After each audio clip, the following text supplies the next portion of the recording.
Most people assume the crown on the dial means the watch is working for them. It is not. Not with these 15 models. Some destroy your image. Some destroy your money. Some destroy both. And number 1 sits at the very top of the Rolex catalog, which makes it the most dangerous mistake of all. These are the 15 Rolex models you should never wear. Number 15. Date. Just 41 two-tone Rolls-Royce. Reference 1263. Brie. The Datejust 41 is one of the most versatile watches Rolex has ever made. Clean case. Reliable movement. A design that has lasted decades without embarrassing itself. The two-tone Rolls-Royce version decided all of that versatility was negotiable. Here is what the yellow gold trim conceals. The 12633 pairs a steel case with yellow gold on the bezel, center links, and crown. The all-steel 12634 frequently trades at or above retail. The Rolls-Royce equivalent sits consistently below what buyers paid at the boutique. More supply, less demand. In a market moving towards stealth and understatement, the mixed metal date just reads less like confident taste and more like a compromise that commits to nothing. You wanted a classic. You got the version that sits on gray market shelves the longest. That one bleeds quietly, the next one bleeds loudly, and it does it in a sport you probably do not play. Number 14. Sea-Dweller 43mm. Reference 126600. The Sea-Dweller was built for saturation divers, men working on the ocean floor for weeks at a time. The 12600 carries that legacy, 43mm, 3,900 meters of water resistance, helium escape valve included. Here is what the professional credentials conceal. The Sea-Dweller sits between the Submariner and the Deepsea. That middle position should feel like the best of both worlds. Instead, it is the compromise nobody asked for. Too thick for Submariner loyalists. Not dramatic enough for collectors who want the full Deepsea statement. The 12600 consistently trades below retail, unusual for any steel Rolex professional model. Dress it up and the case height fights your cuff. Keep it casual and you are competing with the Submariner at a higher price point. And losing. The engineering is real. The demand is not. Step up in price. Step up in confusion. The next reference costs more and makes less sense on a daily wrist. Number 13. Submariner 41, white gold. Reference 126619LB. A full white gold Submariner. A near steel aesthetic. A watch that most observers will read as a standard sports Rolex. Here is what the white gold conceals. You are paying a significant premium to own a watch most people cannot distinguish from the steel version. The stealth wealth angle only works if the person knows white gold from steel, and most do not. High buy-in, softer secondary market performance, and a servicing liability that steel simply does not carry. You paid for gold. The room thinks you are wearing steel. That is not a stealth outcome. That is an expensive secret with a poor return. Now we move away from the sports collection entirely. The next entry is Rolex's most ignored model line. Ignored for a very good reason. Number 12. Cellini dress line. References 50509 and 50515. The Cellini was Rolex's attempt at a dress watch. Slim case, leather strap, gold-only construction. It was discontinued quietly. Almost nobody noticed. Here is what the slim profile conceals. Rolex's entire identity is built on sports watches. When someone says they own a Rolex, they are picturing an oyster bracelet and a tool watch sole. The Cellini offers none of that. References like the 50509 and 50515 trade at a fraction of equivalent steel sports models, often well below retail, even with full documentation. You are paying for the crown on the dial. The watch under the crown is fighting the brand's entire premium positioning. If you want a dress watch, buy from someone who has been making them exclusively for a century. Rolex is not that brand. The next model is louder than the Cellini in every possible way. Louder case, louder dial, louder price tag, and almost nobody wants one. Number 11. Yacht-Master 2 Regatta Timer. Reference 116680. 44 millimeters of steel. A programmable regatta countdown. A bright blue bezel that spells out Yacht-Master 2 around the entire perimeter. Rolex discontinued it in 2024. Even the brand eventually admitted the concept had run its course. Here is what the regatta complication conceals. The movement is genuinely impressive. It is a programmable flyback chronograph with a mechanical memory system tied to the bezel. The problem is that the complication is only useful if you are managing a yacht race start sequence. Forum threads describe it as everything from niche brilliance to the ugliest watch Rolex has ever produced. You are not racing yachts. The watch knows. The room knows. Some watches fail because they are too big. The next one fails because it is too expensive, and what you are paying for is almost entirely beside the point. Number 10. Pearlmaster High Jewelry Variants. References 80318 and 81409 RBR. Gold cases, diamond bezels, gem set dials, bracelets that are as much jewelry as watch hardware. Retail prices deep into 5 figures and sometimes far beyond. Here is what the diamonds conceal. The Pearlmaster is built for a buyer who wants jewelry first and a watch second. The problem is it carries a brand whose entire premium is built on the opposite, functional, recognizable, tool watch prestige. The buyer pool is narrow, resale is condition dependent, and you are competing with dedicated jewelry houses that have a century more credibility. The crown on a Pearlmaster carries less brand equity than the crown on a steel Submariner. You spent more. You got recognized less. From jewelry that confuses to a sports watch that cannot decide what it wants to be.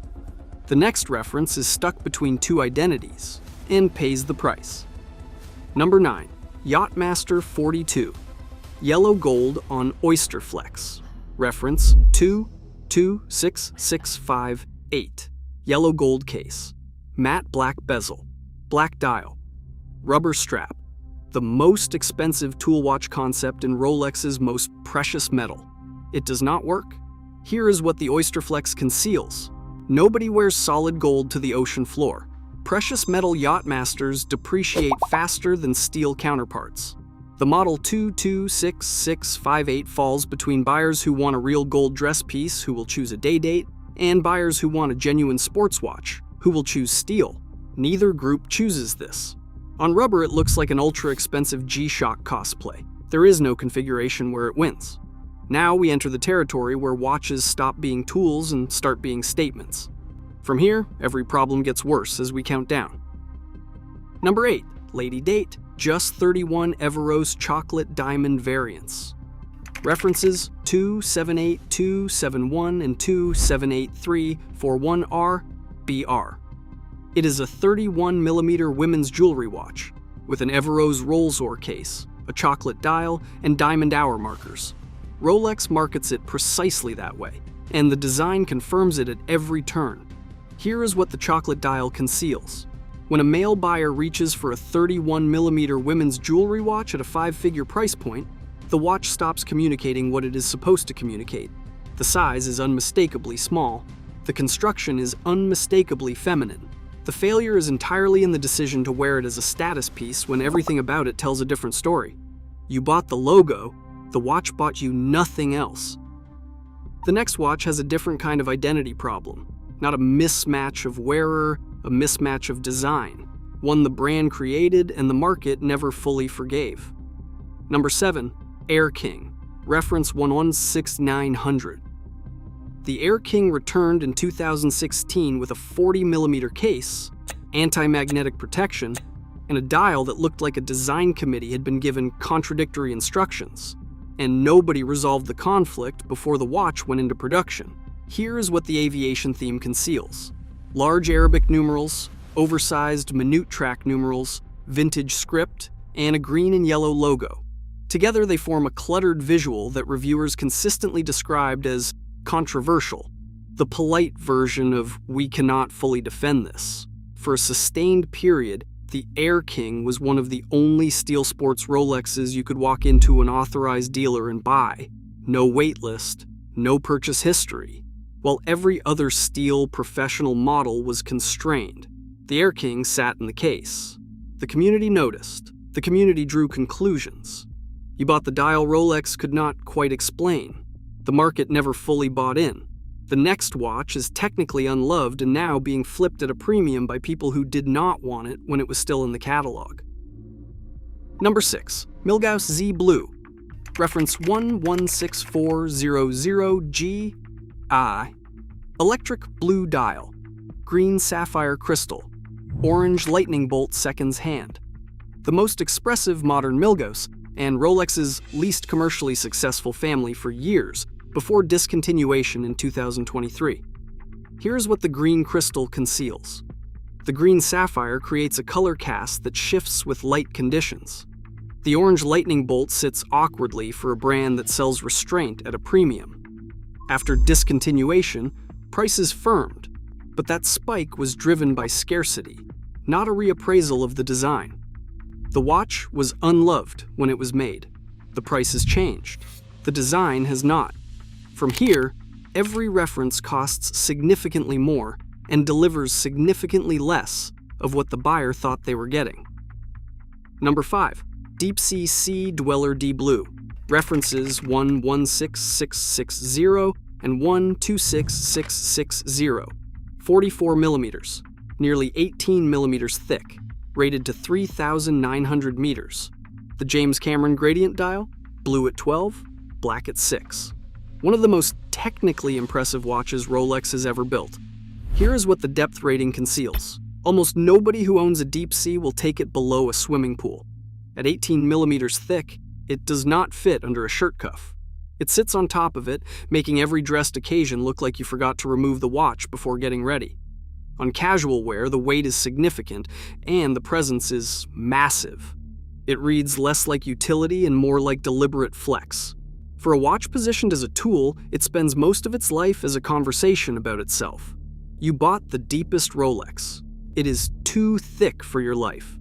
3 positions left. The next watch is camera-ready, celebrity-approved, and deeply uncomfortable to own in 2026. Number 4. Gemset Day-Date 40. Reference 228348RBR. The Day-Date is the President watch. Gold always. President bracelet always. Over 60 years of quiet authority. Add a full diamond bezel and gemset dial, and that authority changes into something else entirely. Here is what the diamonds conceal. Factory gemset day-dates are one of the few modern Rolex references that regularly trade below retail. The buyer pool is narrow. Values are highly sensitive to dial configuration. Champagne variants trade at a meaningful discount versus black dials. The day-date built its position on saying nothing and meaning everything. The diamond bezel says something loudly. That something has a shorter shelf life than authority. You paid for the president's legacy. The diamond spent it.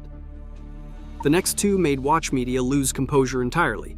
One for being too loud, one for being completely unhinged. Number 3. Daytona Eye of the Tiger.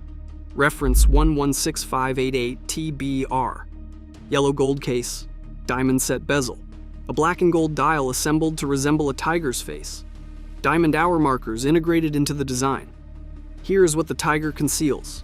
The movement is caliber 4130, one of the finest chronograph movements Rolex has ever built. Nobody discusses that when the 116588TBR comes up. They discuss the face on the dial. Critics used the word moronic. Others called it conspicuously tasteless. Forums debated whether Rolex was making a deliberate provocation or had simply lost the thread entirely. Wearing it signals one thing. You prioritize the reaction over any connection to what the watch actually is. The Daytona's prestige is built on restraint and motorsport heritage. The Eye of the Tiger dismantles both. The room will notice. They will not be impressed. Almost there. The next watch made headlines, made celebrities rich, and made serious collectors deeply uncomfortable. Number 2. Daytona Rainbow. Reference 16595RBO. Everose gold case. 36 gradient sapphires on the bezel. 11 sapphire hour markers. Diamonds across the case. Retail between 75,000 and 100,000 euros. Secondary market regularly above 300,000 to 400,000 euros. Here is what the Rainbow conceals. The Rainbow Daytona became one of the most photographed watches in the world, not because of what it does, but because of what it looks like under studio lighting. On a wrist, in natural light, the message is singular. Maximum money, maximum visibility. Watch media called it the quintessential algorithm watch, designed to go viral as much as to tell time. Secondary market prices at 3 to 4 times retail are built entirely on hype momentum. Hype cycles always soften. When this one does, the exposure is significant. In 2026, serious collectors and fashion audiences have both moved on. The Rainbow is still on the wrist, still very loud. About a moment that already passed. One left. This one should not be on this list. Not because it is cheap, not because it lacks prestige. It is here because of what Rolex chose to do with that prestige, and the choice is one of the most baffling in modern watchmaking. Number 1. Day-Date 36 Emoji Puzzle Dial. References 128238, 128239, and 128235. The Day-Date is the President watch, worn by Lyndon Johnson. 60 years of authority without saying a single word. At Watches and Wonders 2023, Rolex looked at that legacy and filled the dial with emojis. Here is what the jigsaw conceals. The puzzle dial arrived in yellow, white, and Everose gold with Champlev enamel dials divided into jigsaw sections. Where the day display normally sits, 7 motivational words: happy, love, peace. Where the date would be, 31 emojis, on a 6-figure gold watch. Hodinkee identified the core problem immediately. The watch no longer does what its model name says. Day gone, date gone, legibility gone. What replaced function is spectacle, engineered to go viral on platforms where nobody discusses movement architecture. It worked. Tom Brady wore one. GQ covered it. Watch journalists split between bold provocation and evidence that Rolex had substituted shock value for substance. Additional controversy followed when critics identified associations with the puzzle piece motif the brand appeared not to have considered. The Day-Date's power was always quiet authority. The emoji version is the loudest watch in any room. Loud used to be a power move. Now it signals something more uncomfortable, that the buyer chose attention over authority. Authority lasts. Attention has an expiry date. You bought the president. You got a meme. Like and subscribe for more.